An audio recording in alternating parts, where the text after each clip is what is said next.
So today's discussion is day 1 of exponents. So let's look and do some review of vocabulary. So we call the whole thing the power, right? And it shows a factor being multiplied by itself. The factor is the base, right? And the exponent says how many times you'll multiply. So for example, if I said 5 to the 6, it would be 5 times 5, and I would do 6 of them.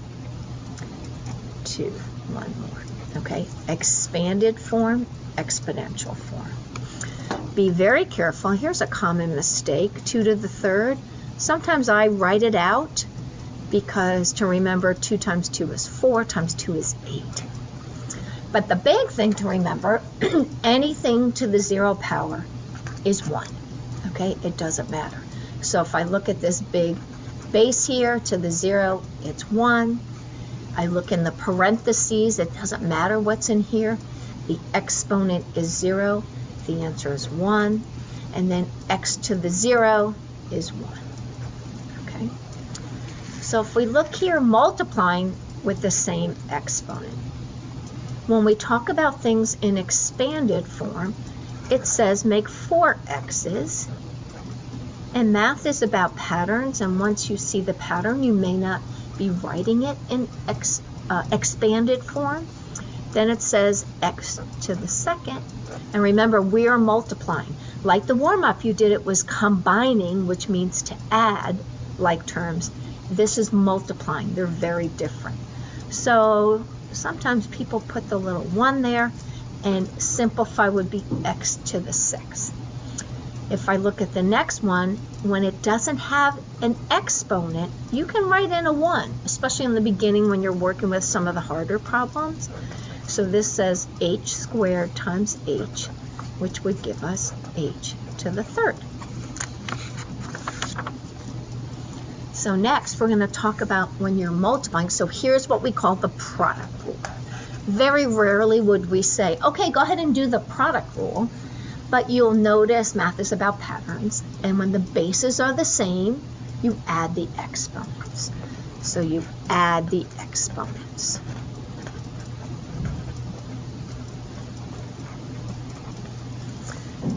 So now, though, we're adding a little bit more to this problem, and if we look here,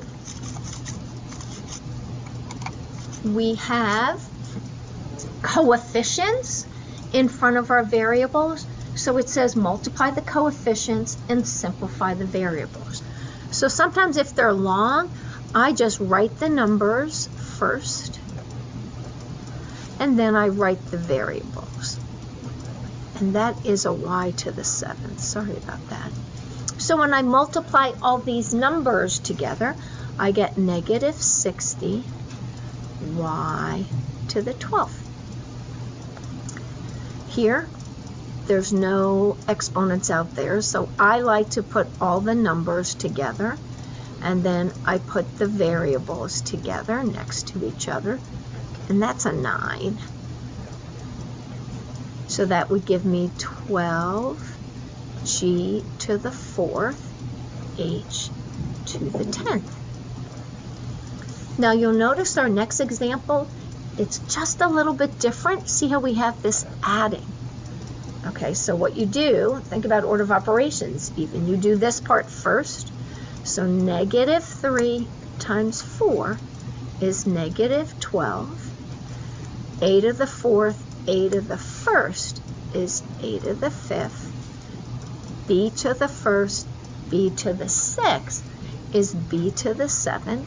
Then I add, and we want to see if this comes out to be the same. So negative 7 times 1 is negative 7. A to the 3rd, a to the 2nd is a to the 5th. B to the 5th, b to the 2nd is b to the 7th. So now remember a like term, same variable to the same exponent. A to the 5th, a to the 5th.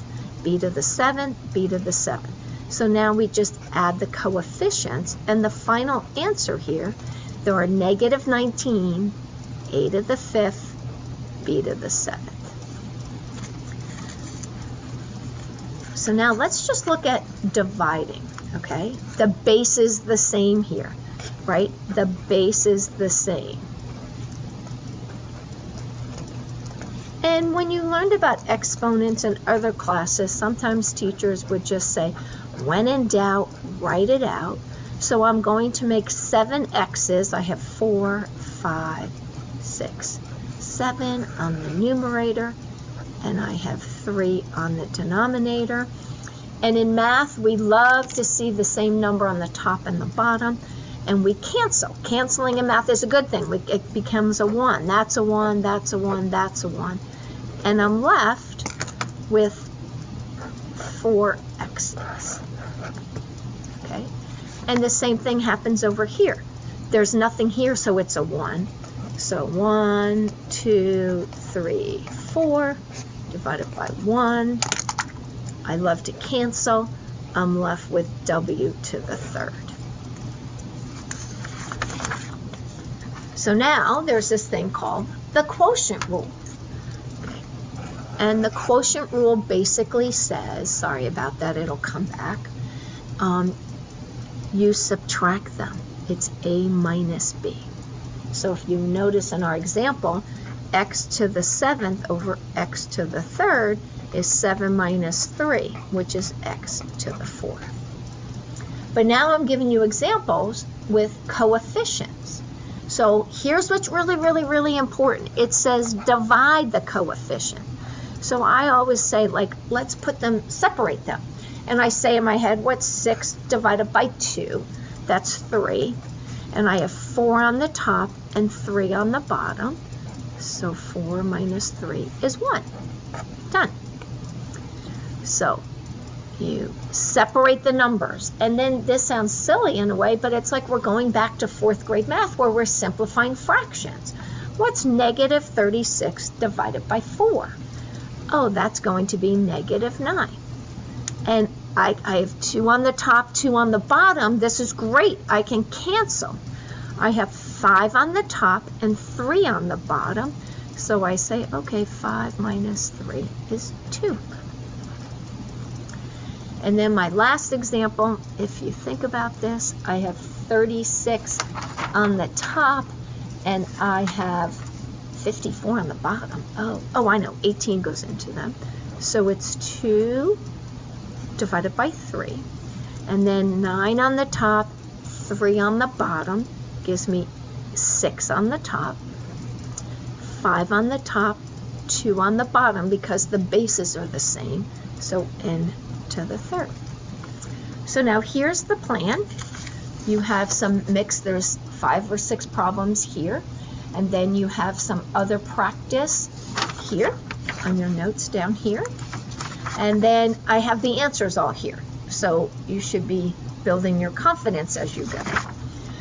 What you'll do after you do the practice, so you're going to do the practice, you're going to go into Schoology. And when you get into Schoology, there's classwork number 1,